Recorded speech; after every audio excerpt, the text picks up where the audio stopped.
No episódio de hoje, uma conversa com o advogado Rodrigo Saraiva Marinho sobre o funcionamento do Estado por dentro e a sua burocracia, com a participação de Paulo Fux e Júlio dos Santos.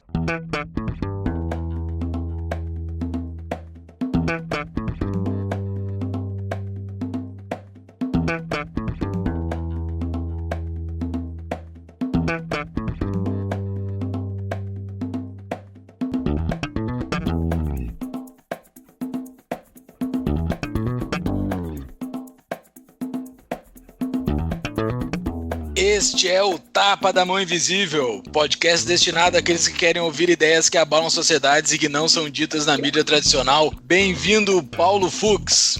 Grande Júlio, tudo certo? Tudo certo, tudo beleza. Bem-vindo, senhor Rodrigo Marinho. Prazer imenso estar aqui, prazer imenso falar com a turma do Rio Grande do Sul, né? Sempre um prazer, o lugar que eu fui rebatizado, né, pela nossa querida Liz Enhart como Rodrigo Maraiva Sarinho. Maraiva Sarinho. Eu ia falar, tu não tem que falar Rodrigo Saraiva Marinho, Júlio. Tu não conhece. Na verdade, pra quem não sabe, a Liz, uma diretora do IE, uma guria muito querida, inteligente, mas no fórum nervosa, ela chamou o Rodrigo pro palco com Rodrigo Maraiva Sarinho. Pobre. Mas quem é que não conhece o Rodrigo Saraiva Marinho, né? O Rodrigo Saraiva Marinho é conhecido por todo mundo do mundo liberal brasileiro. Mas quem está conhecendo esse mundo liberal via o Tapa da Mão Invisível, um pequeno currículo desse rapaz aqui. Rodrigo Saraiva Marinho, ele é advogado, professor de Direito, membro do Conselho do IMB, Instituto Mises Brasil, membro do Conselho Consultivo da Rede Liberdade, diretor legislativo da bancada do Novo na Câmara dos Deputados. Interessante, é isso aqui eu quero falar contigo, Rodrigo. Mas com esse currículo vasto, como é que é, Fux? Eu acho que o Rodrigo tem uma outra coisa que ele não botou nesse mini currículo aí, que é o cara menos treteiro do movimento liberal. Ele faz pazes com todo mundo, né? Não tem ninguém que não goste de ti, eu acho, no movimento liberal, Rodrigo. Acho que todo mundo se odeia um pouquinho, mas contigo o pessoal é bem crítico. Cara, tem a galera que não gosta de mim, sempre tem, né? Sempre tem. Eu acho que talvez a turma lá que saiu do MB, os Quioca, talvez não sejam muito meus fãs. Não muita gente. Né? Então, assim, tem uma galera que talvez não goste tanto de mim, mas eu acho que a grande graça, eu acho que a função que eu, o Hélio e alguns outros fazem no meio liberal é tentar unir as pessoas e tornar essa possibilidade que a gente tem hoje de tentar tornar o Brasil um lugar melhor. Então eu acho que muita perda de tempo tá tretando, tem muita coisa para fazer pra gente estar em briga idiota, entendeu? Então eu tenho esses problemas com isso. Tem um problema agora, de treta agora dentro do Livres agora, que o pessoal defendendo intervenção aí no cinema. Isso pra mim tem me incomodado um bocado, inclusive. Isso aí, pra quem não sabe, então, é Helena Landau. O que ela era do governo FHC? Ela é responsável pelas privatizações do governo FHC, né? Exatamente, eu acho que ela é secretária de privatizações, de estatização, uma coisa assim. Ela, na semana aí que estavam discutindo a estreia do filme do Avengers, estava ocupando boa parte de todas as salas de cinema do Brasil. Um bando de cineastas brasileiros que sobrevivem à custa dos nossos dinheiros dos pagadores de impostos aí estavam reclamando que eles não tinham chance de competir, portanto defendendo que o Estado tivesse que intervir para permitir eles, né, mostrar os filmes horrorosos deles, tipo de, como é que é, enfim, Pernas todo mundo Pernas pro Ar 3, né? E daí a Helena Landau no Twitter falou que sim, os proprietários do cinema estavam sendo coagidos pelas produtoras de filmes a mostrar o filme do Avengers, o que implica que ela não entende que existe uma relação assimétrica de poder no mercado livre, faz parte, fornecedores e clientes têm muitas vezes uma relação assimétrica de poder, faz parte. O grande capital tá espremendo o pequeno. Ontem eu estava dando uma palestra e fiz um breve questionamento, né, de quem tinha visto Avengers e quem tinha visto De Pernas pro Ar 3, né?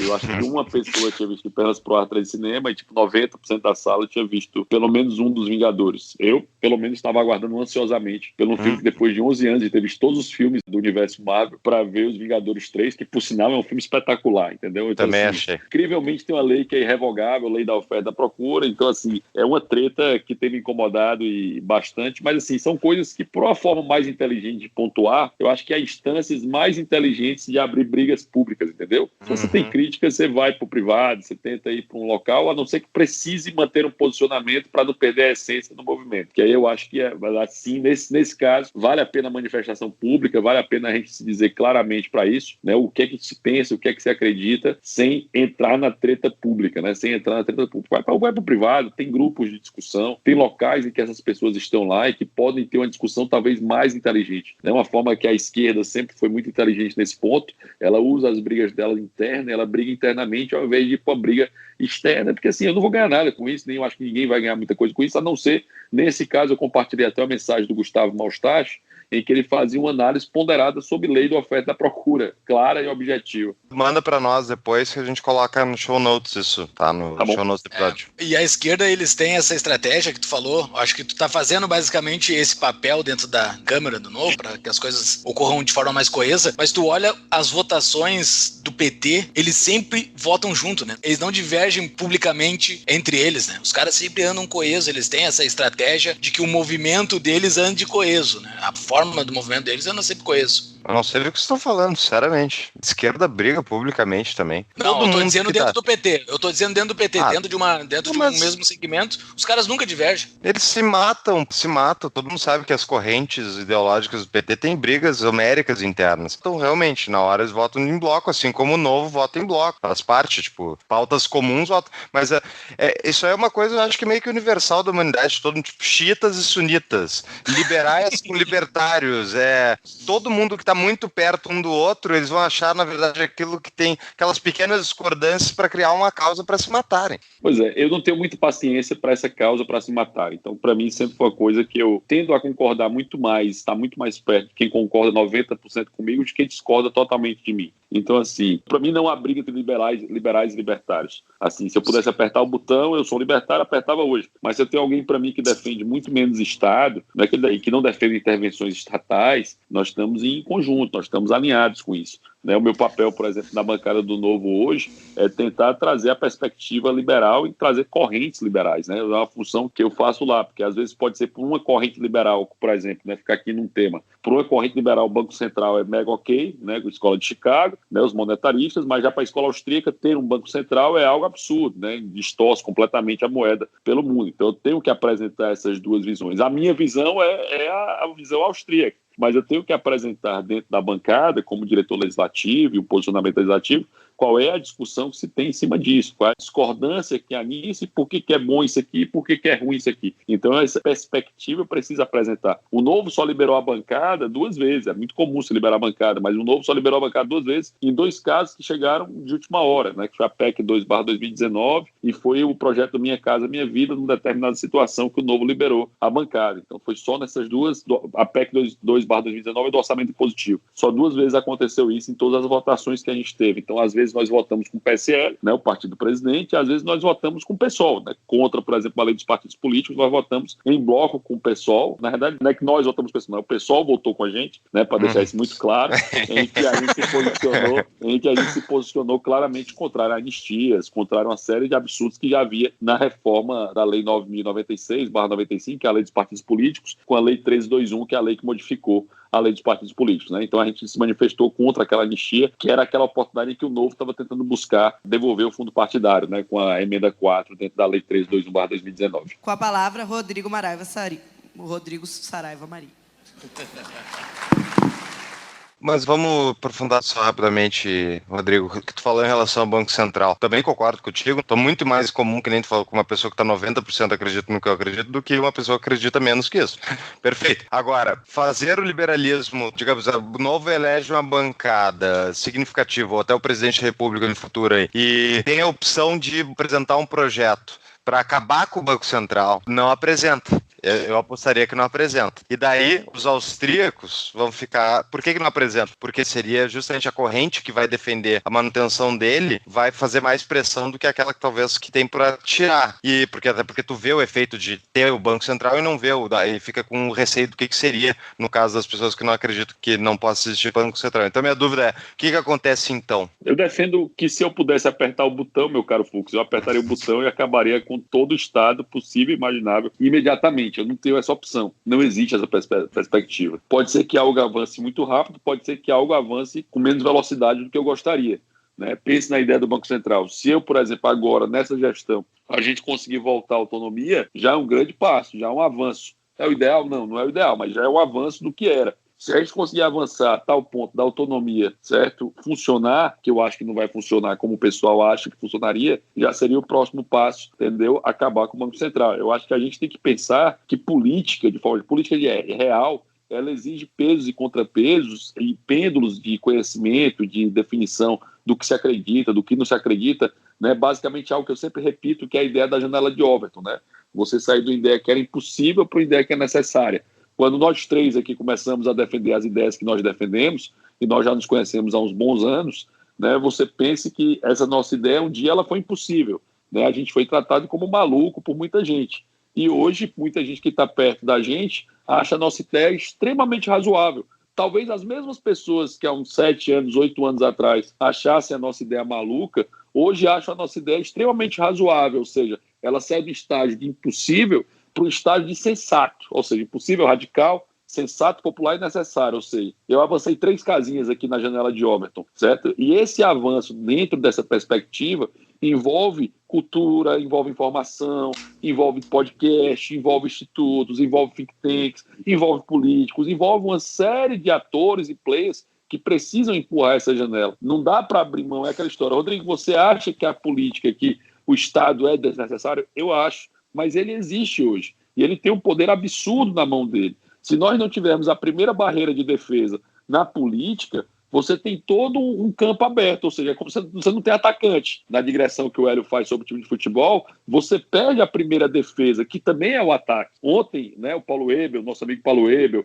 Gianluca Lorenzon, André Ramos, Paulo Guedes, ontem eles fizeram a MP da Liberdade Econômica. Para quem leu a MP da Liberdade Econômica, é genial, entendeu? É um baita avanço para o Brasil. Se não houvesse liberais concordando em fazer parte, tentando avançar, nós teríamos um problema ainda maior. Nós deixamos de lado, por muito tempo, a política partidária. Na verdade, os liberais deixaram muito tempo a ideia de forma geral, ou seja, defender as ideias de liberdade, talvez aí duas grandes tochas acesas, né? O IEE e o Instituto Liberal do Rio de Janeiro, mas depois que o FHC foi eleito, você perde em 94 até mais ou menos o início dessa década, final da década passada, início dessa década, você perde muito esse suporte e com a característica própria do Rio Grande do Sul, né? O Rio Grande do Sul é um país, né? A realidade é que o IEE, ele tem por característica formar seus líderes para o Rio Grande do Sul, né? Agora que se começa a exportar líderes, né? Eu acho que o Weber fez parte de IEE, sim, né? O Marcel sempre teve parte, o Fábio Ostman está aí, que também foi Wagner parte. Lenhardt. O Wagner Lenhardt, que tem feito um trabalho sensacional, também fez parte, que por sinal é irmão da queridíssima Liz Lenhardt, né? Que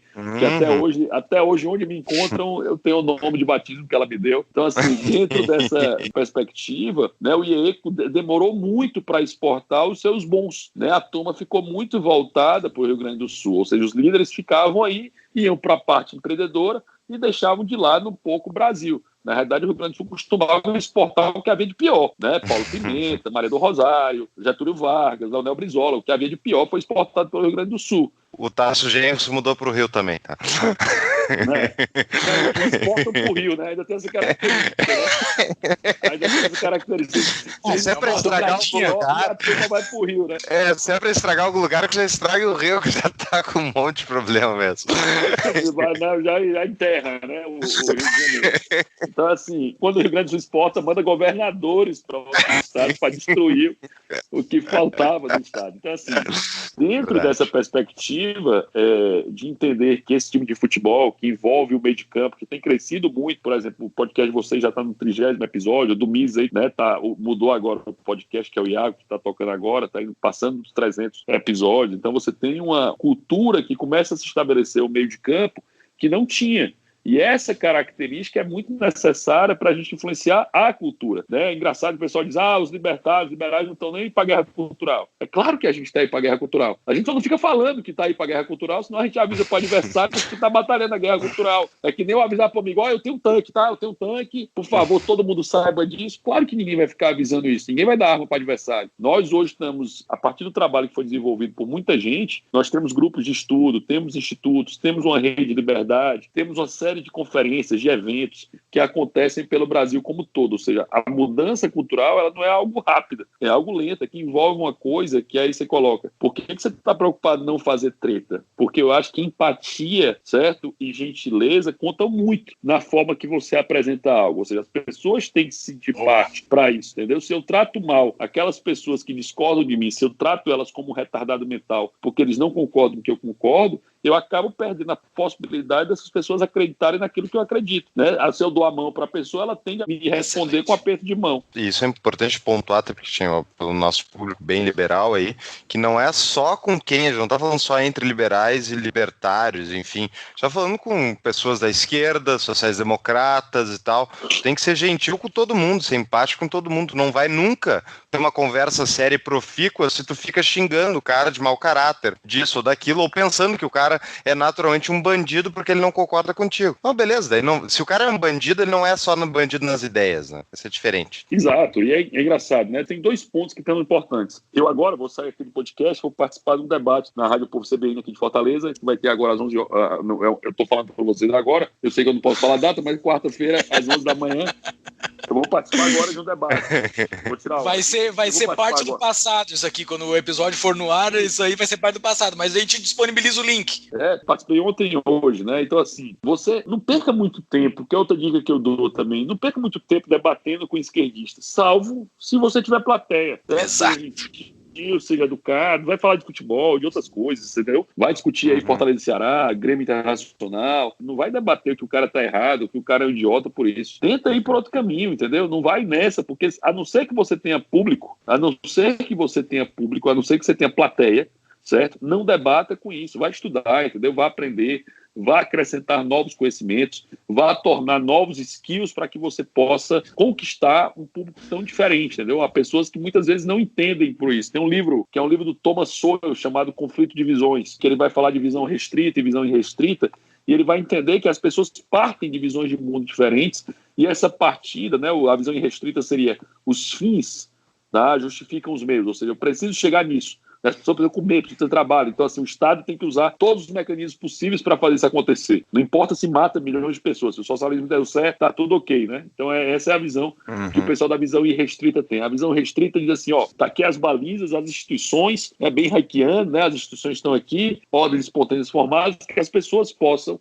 né, seguir o seu próprio caminho com respeito às instituições, né? Essa seria a visão restrita. É muito interessante esse livro do Sowell, que ele faz um balanço de caminhos para entender que as pessoas partem de premissas diferentes. É muito difícil você sair da sua premissa, sair do seu ponto de partida para entender o outro. Muito bom, muito bom. Tu falou agora sobre que quando tu vai falar com esquerdistas, for debater com um cara, o importante é ter plateia, né? Eu me lembrei de um livro do Schopenhauer, quando veio pro Brasil, veio com o nome de Como Vencer um Debate Sem Precisar Ter Razão, que foi elaborado pelo grande Olavo de Carvalho. E teve várias ideias. Exato, prefácio, notas, tem um monte de coisa, porque o livro era meio incompleto pelo Schopenhauer e o Olavo botou um monte de coisa ali no meio. O livro ficou sensacional e fala exatamente isso, né? Se tu for falar com um cara que é completamente antagônico de ti, tu não tem que ficar perdendo tempo com o cara, fica preocupado com a plateia que tá te ouvindo ali, porque senão tu não tem por que perder tempo com aquilo. Como vencer o debate sem precisar ter razão. Em geral, você não vai fazer o cara mudar de ideia, certo? Você não vai mudar o cara de ideia, até porque, assim,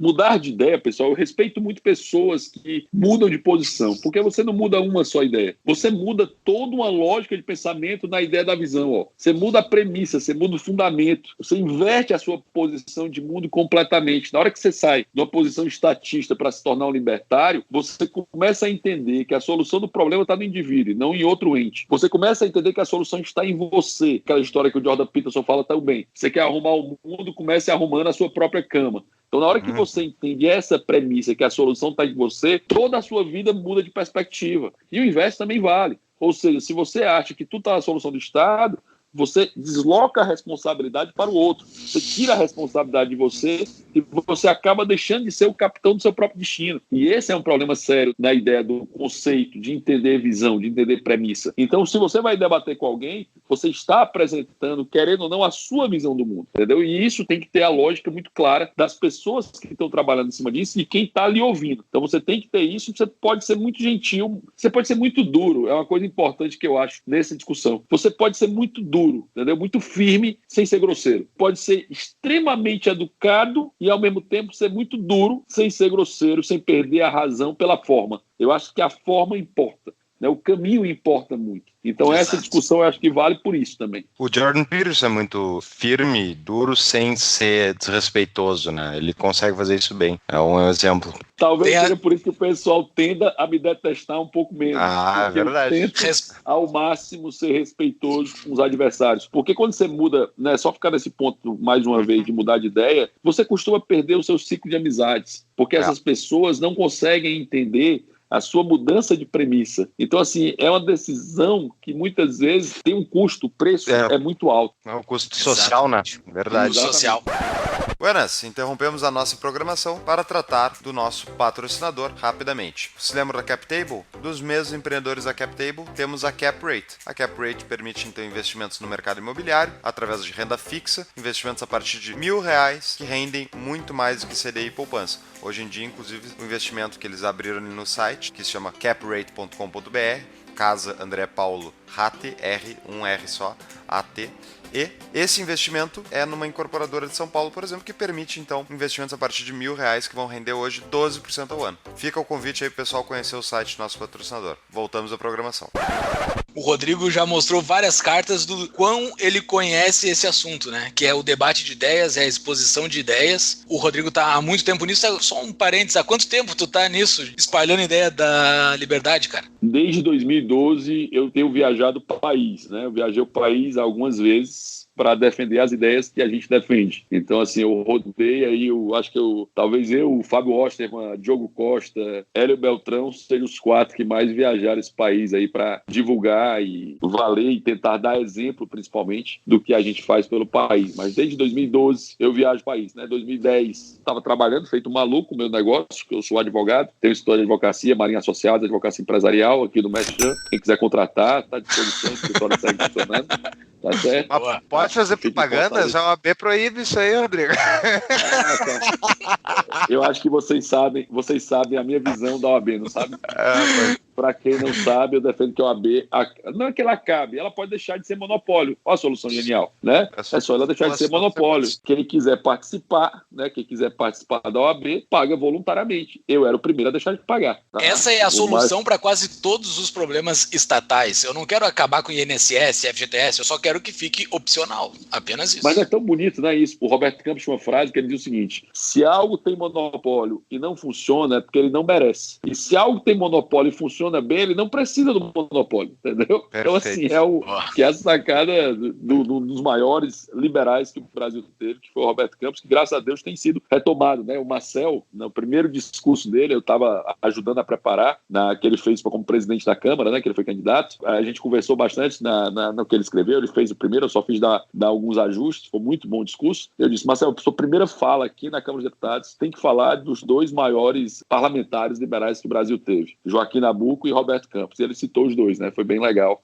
essa pegada, e para quem está aí lutando há tantos anos para isso, ver as ideias de liberdade chegar como simbolismo no Congresso Nacional, fizeram, para mim, pelo menos, teve um papel muito emocionante de ver isso acontecendo. Não fui eu, que gostaria de ter sido participado, né? Eu fui candidato aqui a deputado federal, mas tenho certeza que ver o Marcel, que é um dos grandes liberais que o Brasil tem fazendo isso, né? Foi bem legal. Boa. Mas então, tu tem essa pegada de espalhar as ideias da liberdade, tu espalha muito bem, até quem tiver a oportunidade de um dia ir numa palestra do Rodrigo, vai, porque é sensacional mesmo, é muito boa. Todas as palestras dele que eu fui foram muito boas, desde o tempo que tu ia lá no Rio Grande do Sul, nas primeiras conferências lá do Atlantis, Miss Rand, antigamente, foram muito boas. Mas eu participei da primeira do EPL, né? Que foi 2013, exato. Eu acho. Eu acho que foi 2014. Foi 2014, Falei sobre Constituição, falei sobre Caminho da Servidão. Tu e o Raduan, né? Foi com o Raduan? Exatamente.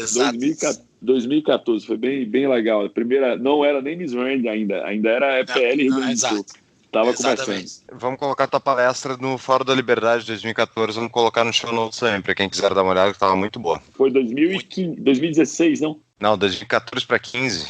Enfim, foi por volta disso. Viu? Mas foi bem legal. Foi uma ótima palestra. Engraçado que a Liz me chama de Maraiva Sarinho, né? Eu disse, não, fingi que não ouvi, porque eu ia falar pra gente pra caramba, né? Você tem um público gigantesco te ouvindo, né? Você tem a luz iluminando, então, vamos tocar a palestra. E a palestra foi bem legal, sempre foi uma honra imensa. Eu entendi, foi 2016, viu, Fux? Eu entendi, eu vou pro fórum desde 2014, e eu entendi a imensa responsabilidade que era, entendi e entendo a imensa responsabilidade e a honra que é falar no Fórum da Liberdade, o maior evento liberal do planeta Terra, sem dúvida o maior do Brasil, e a repercussão que tem. Eu tenho muito orgulho dessa palestra, inclusive. Até para começar a namorar com a minha esposa, eu mandei para ela ver a palestra, para ver se ela tinha gostado.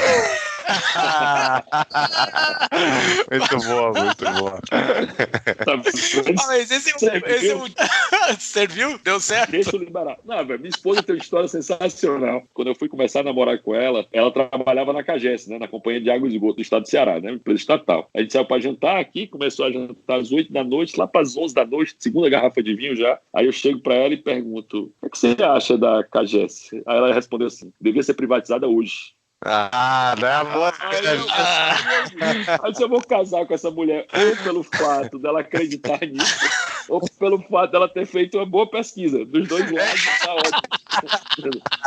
tá ótimo. E quem conhece a minha esposa, a Heloísa é uma figuraça, gente boa demais. Então, assim, quem conhece ela sabe o prazer que é bater papo. Ela é super liberal, super libertária. Ela hoje está no Ministério da Saúde, fala que tem que acabar, tem que a saúde ser privada mesmo, então é super legal. Que maravilha. Com a palavra, Rodrigo Saraiva Marinho. Espalhando essas tuas ideias da liberdade desde então, agora tu tá espalhando sobre um assunto específico da liberdade, né? Da liberdade não, né? Da coerção, basicamente, que é a parte da burocracia, essa parte desse emaranhado de coisas que nós que somos brasileiros, eu não sei se a gente tem noção do tamanho da burocracia, é tipo aquela história se o peixe percebe que ele é rodeado de água, né? Eu não sei se a gente que tá dentro do Brasil, as pessoas que nunca saíram do Brasil, tem a real noção da quantidade de burocracia que está nos rodeando. E o grande Mises fez um livro dedicado a este tema, né? Ele dedicou sobre essa dicotomia entre como funciona a iniciativa privada e como funciona o Estado, que ele basicamente é obrigado a funcionar via burocracia. É sobre isso a tua palestra? Não, é também sobre isso, mas é para falar um pouquinho da realidade, né? Vai ser uma mesa redonda, vai ser um painel, com o André Ramos, né? Com o André Santa Cruz, que está junto lá com o Andrei, lá no Ministério da Economia. Eu estou no Legislativo, falar um pouco dessa experiência de dentro, entendeu? De como funciona dentro do Legislativo, ou seja, qual é o papel que nós podemos fazer com a burocracia. O Mises, ele faz uma diferenciação nesse livro entre a burocracia privada e a burocracia pública. É interessante, né? Só para fazer aqui. Adoro o Mises, para mim é o maior economista que o mundo já teve. Mas é engraçado, para quem gosta do Hayek, como eu, né, que o Hayek é muito criticado por defender algumas intervenções. Nesse livro, o Mises, ele faz várias intervenções, ele defende várias intervenções. Então eu faço uma crítica, eu estava até conversando com o Hélio Beltrão, eu li esse livro em espanhol, comprei esse livro quando a gente foi para Guatemala, né, da União Editorial, e aí eu estava lendo em espanhol, aí eu começo a mandar partes do livro pro Hélio Beltrão, né? Olha ele. Olha essa.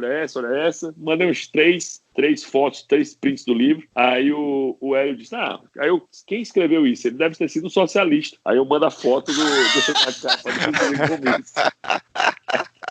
Aí ele fica, eu disse, velho, só para entender que no momento histórico, isso é um ponto que a gente tem que perceber. Mais uma vez, empatia. O momento histórico que Hayek e Mises viviam era um momento de Estado total. Eles viveram nazismo, viveram fascismo, conviveram com isso, lutaram fortemente contra isso. Então, assim, era sair do Estado, pensar que esse pessoal defenderia o anarcocapitalismo era muito complicado, né? Naquele momento histórico e na realidade que eles viviam. Mas é muito legal a perspectiva do Mises sobre planejamento privado e planejamento público, né? Que não é que a escola austríaca não é contra a burocracia, a escola austríaca é contra a burocracia, em especial a que impede novos players de participarem do mercado. E aí é interessante que a função que se exerce dentro de uma Câmara Legislativa é a possibilidade de mudar a regra do jogo, certo? Hoje, querendo ou não querendo, existe uma realidade de fato, um dado fático, existe o Estado, existe um legislativo, existe um executivo, existe um judiciário. Ou seja, como é que a gente pode fazer batalhas de maneira a diminuir e melhorar regras institucionais, melhorar a regra do jogo para isso? Então, basicamente, o que eu vou falar um pouco é sobre como funciona, né? Eu acho que a maioria das pessoas não sabem para que serve uma liderança de um partido, tá? Para que serve uma liderança de um partido? Vocês já ouviram falar da expressão liderança da bancada?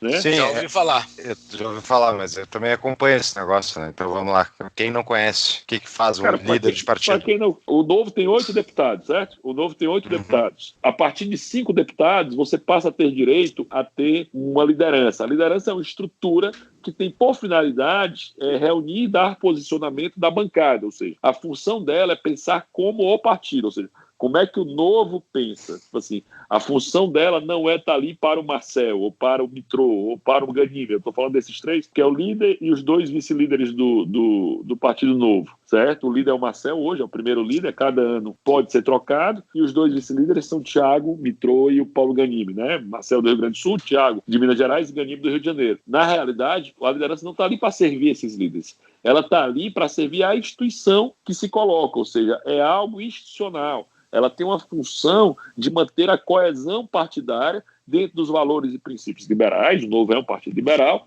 e dentro do valor do próprio Partido Novo, ou seja, as regras do Partido Novo. O Novo defende, por exemplo, que se um parlamentar for assumir o ministério, ele tem que abdicar do mandato, ele tem que renunciar ao mandato. O Novo defende que haja economia de gasto para isso, também há a visão para isso, ou seja, qual é a orientação do Novo. Então, quando a gente é questionado pelos parlamentares, quando a gente é questionado para fora, nós temos uma pauta acontecendo, né? Tem todo o plenário, todo mundo viu aquele plenário, que para quem na televisão parece gigantesco, mas quem está lá dentro sabe que não é tão grande assim, certo? Nós temos 513 parlamentares e não temos 513 cadeiras, tá? Só para dar uma curiosidade para vocês. Não tem 513, nós temos 513 deputados federais, mas não temos 513 cadeiras dentro da Câmara dos Deputados, do plenário da Câmara dos Deputados, tá? Só uma curiosidade, ou seja, e só quem pode sentar nessa cadeira são os parlamentares, até porque não tem nem cadeira suficiente para eles próprios, né? Dentro da função deles. Então, assim, a função da liderança é formar o posicionamento do partido, formar o posicionamento dentro do plenário, na pauta do plenário. Se você quiser acompanhar, inclusive, existe, por incrível que pareça, um aplicativo estatal chamado Infoleg, que, por incrível que pareça, funciona muito bem, né? As pessoas respondem a incentivos. Hoje, os melhores salários do Estado, de forma geral, estão lá no Poder Legislativo. Então, tem muita gente boa, preparada para isso, né? Alguns conceitos, inclusive, eu mudei disso aí,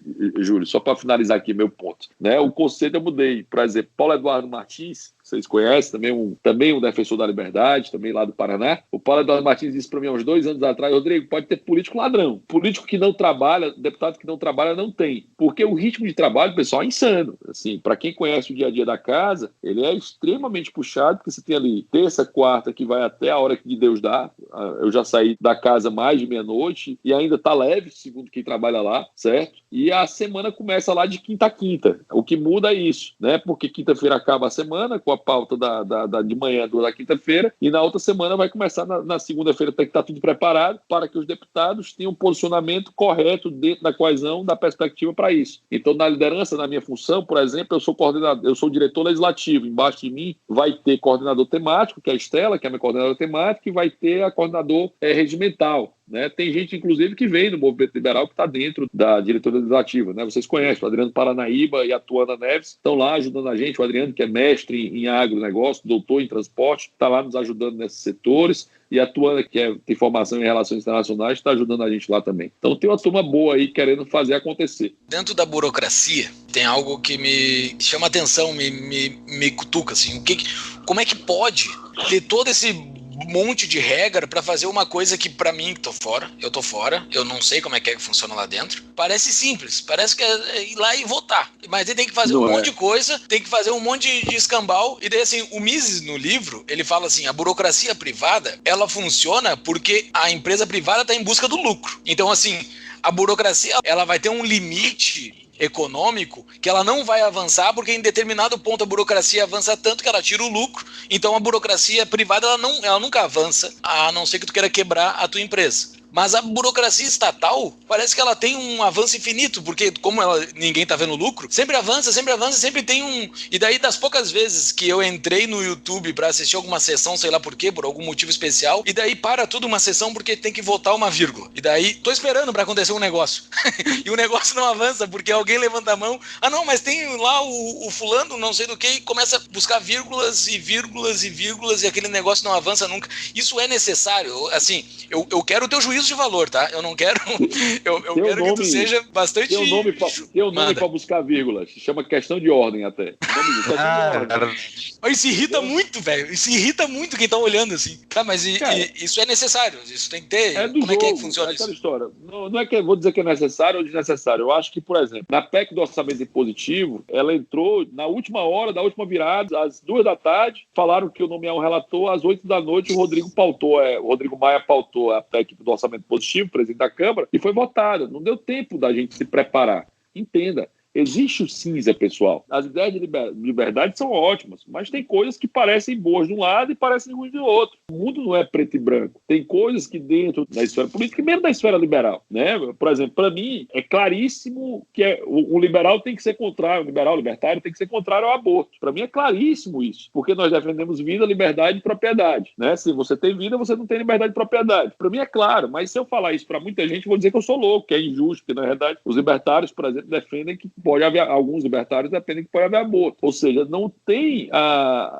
essa coisa tão simples, né? Eu debato com o meu queridíssimo amigo Roberto Rachevski, tá? Debato bastante com ele, discordo de várias coisas do objetivismo, apesar de gostar de várias outras coisas, mas o Roberto é apaixonado por propriedade intelectual e eu acho propriedade intelectual um erro, certo? Então, assim, mas ele deixou de ser liberal por isso. O orçamento impositivo é melhor que o Congresso hoje, né? Os 503 deputados tenham um maior controle, ou é melhor que haja vinculação de valores para determinados setores do Brasil? Eu acho que é melhor que o Congresso tenha maior possibilidade para isso. Mas no orçamento impositivo, naquela situação, eu detesto a ideia de emendas de bancadas, porque eu acho que emenda de bancada é compra de voto legalizada. É o que eu acho. É um dado, existe hoje, é uma realidade hoje. Ela vai ser usada. De um jeito ou de outro, as emendas de bancada vão ser usadas. É melhor a gente tentar usar para o bem ou melhor a gente não usar de jeito nenhum? Entendeu? Qual é o limite para isso? Então, assim, existe o cinza, entendeu? Existe a discussão em cima disso. Por exemplo, há uma prática corrente dentro do plenário, que é você votar urgências, Júlio. Ou seja, eu voto urgências, né? Urgência dá bypass nas comissões, ou seja, você não passa pelas comissões. Em geral, o Novo só tem aprovado urgências de matéria que ele concorda. Mas isso gera um problema sério em termos de relacionamento para os deputados do Novo. Por exemplo, o Camozato, em Porto Alegre, ele costuma votar urgência e depois vota contra o mérito do projeto, porque com isso ele consegue aprovar projetos dele também, que o pessoal da esquerda vota as urgências dele. Então você tem uma situação do cinza que precisa ser entendido, tá? Que precisa ser captado. Dentro da questão de ordem que irrita, cara, existe obstrução e existe desobstrução. Está dentro da regra do jogo, né? Você está dentro de um parlamento que ali representa o país, que foi outro conceito, né? Outro conceito que eu mudei. O parlamento é muito ruim. Cara, é o Brasil. É o Brasil claramente representado. Tem um bom, tem um inteligente, tem um palhaço, né? Tem o que não presta, tem um bandido inteligente, tem um bandido burro, tem um cara que se acha liberal e não é, tem um cara que... Tem um monte de exemplo, né? O cara que se acha, hoje em dia, né? Que ser liberal é legal, tem um cara que se acha liberal, quando ele é apertado um pouquinho, você vê que ele não é, entendeu?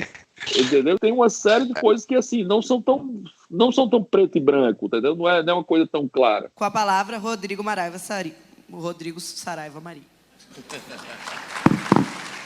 Agora vamos em relação à burocracia, né? Porque a burocracia do Estado, da máquina pública, ao contrário, não é a área cinzenta. Muitas vezes a burocracia, ela serve para si mesma. Eles criam coisas, criam regras para eles poderem travar as coisas, para eles poderem ter mais poder, para eles poderem ou ganhar dinheiro ou simplesmente travar aquilo que eles não gostam, né? Então a burocracia, ela se serve. Como é que tu lida com isso? Primeiro ponto para você conseguir mudar qualquer coisa é entender como essa coisa funciona. Se a gente não entende como a coisa funciona, nós não vamos ter capacidade de mudar essa coisa. Então, assim, fazer parte disso, entender como ela funciona é o primeiro passo de qualquer pessoa que queira mudar qualquer burocracia, né? Eu vou chegar na tua empresa, que o Júlio hoje é diretor financeiro de uma empresa genial aqui, que eu gosto muito do proprietário dele, que é o Ricardo Birman, né? Foi um dos bons presentes aí de Brasília, foi conhecer o Birman, gente boa pra caramba, né? Tanto ele como a esposa dele. Então, assim, eu chegar na empresa do Birman e querer mudar a burocracia da empresa do Birman sem nunca ter ido lá, sem entender ela, no mínimo,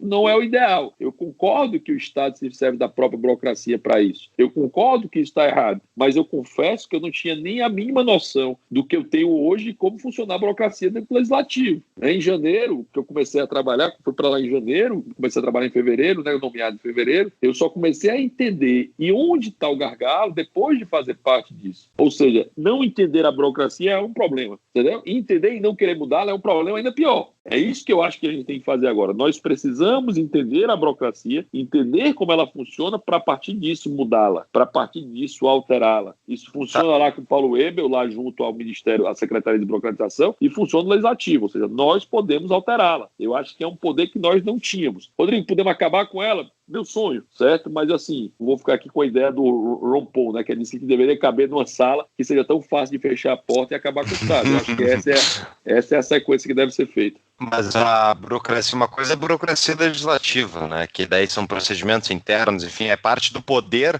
justamente de quem está presidindo a Câmara, a Assembleia, enfim, é justamente manipular essa burocracia estrutural para fazer certos projetos avançarem versus outros. Agora, estou falando da burocracia no caso da União, a burocracia do Executivo, que ela em todas as esferas. Então, aqui em Porto Alegre, por exemplo, a burocracia interna da Secretaria, não sei qual é que cuida basicamente da construção civil em Porto Alegre, que permite ou não projetos, ela é notoriamente, independentemente do partido que está no poder, ela serve a si mesma para bloquear a construção de prédios elevados, de basicamente não deixar projetos serem aprovados. Eles não querem prédios. Eu acho que Porto Alegre tem que ser uma cidade bucólica de casas. Então, tipo, essa burocracia, o cara manipula as regras para fazer aquilo que ele acredita. Ele serve para ele mesmo, a burocracia. Como é que tu lida com isso? Cara, quem pode mudar essa regra do jogo, inclusive do próprio executivo, é o legislativo. Hoje, pela perspectiva burocrática, quem pode acabar com o alvará, por exemplo, ontem, né, a MP de Liberdade Econômica, ela destruiu algo que eu briguei fortemente em Fortaleza contra, que era sobre os alvarás de liberdade econômica. Se tem alguém que não gosta de mim, de forma geral, assim, você perguntou,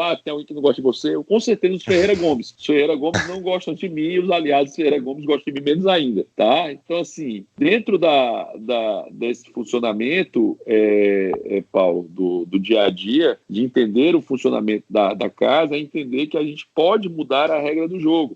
Ontem, mais uma vez, a MP de Liberdade Econômica acabou com o alvará para a empresa de baixo risco. Cara, isso é uma mudança institucional absurda. Mas acabou mesmo? Isso acabou. Não vai ser submetido ao Congresso, para o Congresso votar vai, cara. Porque assim, eu li os 10 pontos ali, são sensacionais, são excelentes, vai estar nos nossos show notes, mas vai ser submetido ao Congresso, né? Vai ser, e agora cabe a nós brigar fortemente. Vocês têm a sorte e a vantagem de ter um parlamentar como o Marcel. Então, assim, você não está brigando por Marcel, porque o Marcel vai defender com unhas e dentes essa medida provisória, entendeu? Que tem feito isso muito bem na casa. Mas, por exemplo, dura quanto tempo uma medida provisória, se não for aprovada? Em 120 dias, caso ela não seja votada, ela cai, certo? Mas ela está valendo. Hoje a lei está em vigor. A medida provisória está em vigor nesse momento agora. Agora ela está valendo. Mas se não votarem em 120 dias, já era. Mas aí cabe a nós, Júlio. Aí é o ponto. Cabe a nós fazermos pressão, cabe a nós enchermos o saco. A nossa função é avançar. A nossa função é trabalhar ao máximo para a gente conseguir fazer a aprovação disso, entendeu? Buscar isso aí. E aí cabe a nós, cabe ao executivo, cabe a todo mundo. Mas eu estou dizendo, o que eu estou querendo demonstrar é que é possível mudar a regra do jogo. É possível melhorar a regra do jogo, inclusive com relação, por exemplo, ao alvará de construção, que é outro problema seríssimo que o Brasil tem. Então é possível mudar essa regra, é ter a boa vontade, as pessoas certas e o poder, entendeu? Para isso. A geração de liberais do Brasil é muito boa. Nós nunca tivemos uma geração tão boa como nós temos hoje. Então o avanço que é possível ter com essa geração é absurdo.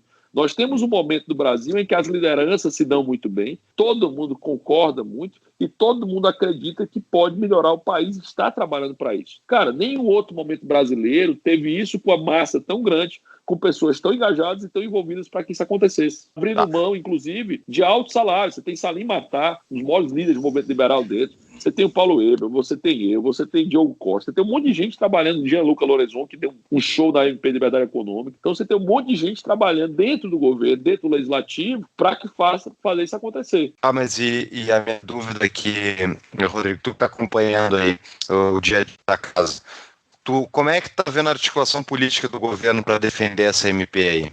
E a própria reforma da Previdência, né? Você tem o Ministério da Economia e você tem o governo, tá? O Ministério da Economia é muito, muito bom, tem dado um show excelente, tem feito um excelente trabalho. Por sua vez, o governo tem uma grande desarticulação, certo? Infelizmente, o governo não é articulado como eu gostaria que fosse para algumas medidas, né? Que tem alguns pontos que poderiam ser muito melhores. Então o governo bate muita cabeça com coisas simples, entendeu? E isso é um problema. Mas, ao mesmo tempo, ele tem feito avanços muito interessantes dentro da parte do Ministério da Economia. Às vezes acontece do governo dizer uma coisa, né? Ou, sei lá, um ministério dizer uma coisa e o Ministério da Economia dizer outra. Para o novo, né? Para a gente que está no novo, é muito fácil se aliar a que o Guedes defende, porque são pautas nossas. Nós concordamos com a pauta do Ministério da Economia.